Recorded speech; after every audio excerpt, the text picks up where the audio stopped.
Personal log, Second Lieutenant J.K. Johnson. Star date 867-53.9. Man, oh man! It's like first contact days come early for old J.K. Once repairs and the engines were complete, I was finally able to dig into that death ray off Taserface's ship.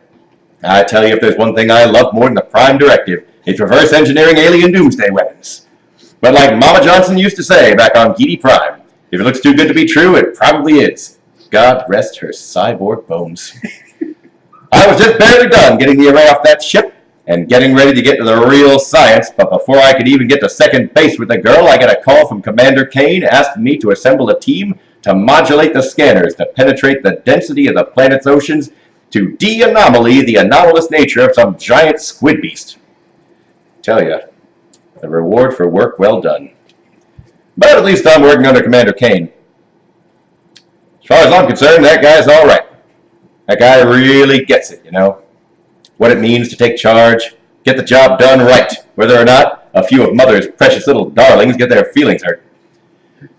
So I grab the nearest blue shirt eggheads, knuckle down, apply some good old tear and elbow grease, and faster than a quarterback on prom night, eureka! Kinda wish I hadn't. After counteracting the camouflage, I can say without a doubt that it has most Saturday nights free. I've seen vids of old transporter accidents that look prettier. Which I suppose means it's asexual, because we also found some eggs on that crashed ship.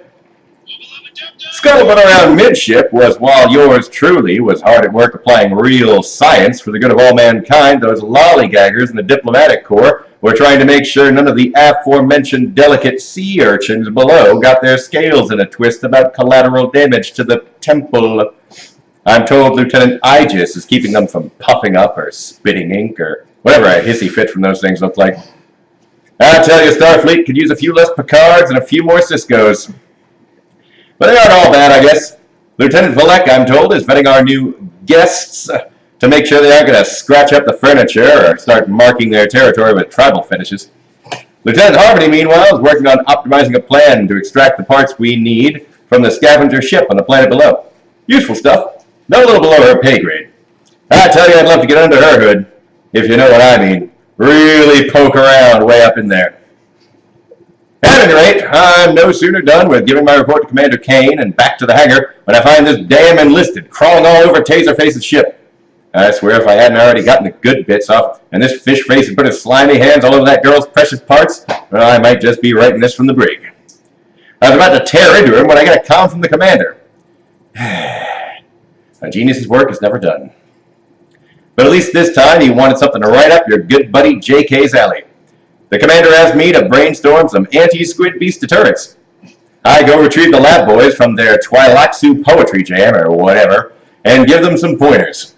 3 hours later, they come up with a pathetically lame lure. Just a bunch of Pacific salmon out of a replicator with electrodes injected into their heads. I have the suspicion this job could have been done in half the time, but these delinquents were probably racing these damn things with tricorder remote controls.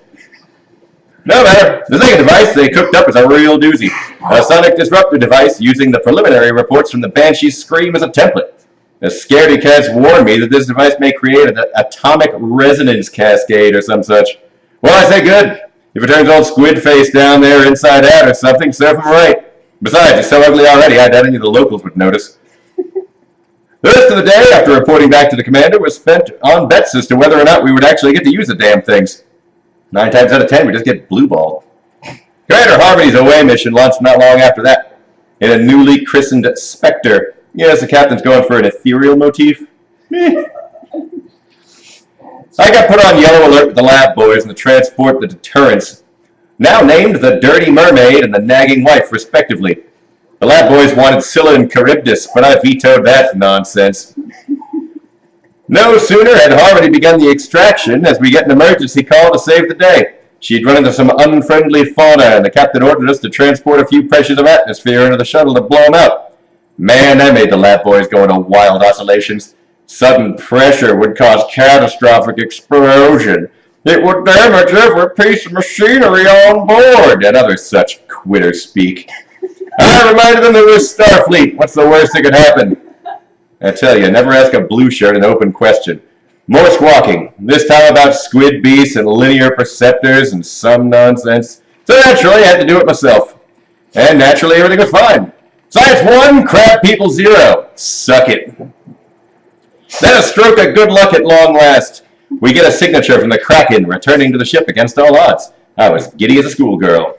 I suspect it may have had something to do with that enlisted fish man trying to lure it over using the Spectre's engines to warm the water. Maybe giant squid monster's a delicacy or something. Anyway, we got what I wanted, almost. Commander gave me the order to fire the Dirty Mermaid. Boy, what a clean launch. Perfect bullseye.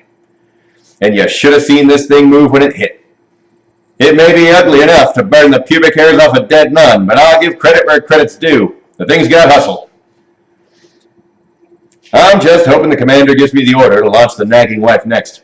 Also, I should probably get back and wrest the controls from the lab boys before they decide to try and swim all those salmon in Moby Dick's blowhole to get the electrode stuck in its brain. Start driving it around on some terrible joyride. I was just so excited I had to write all this down. So, Second Lieutenant J.K. Johnson, Engineering, signing off.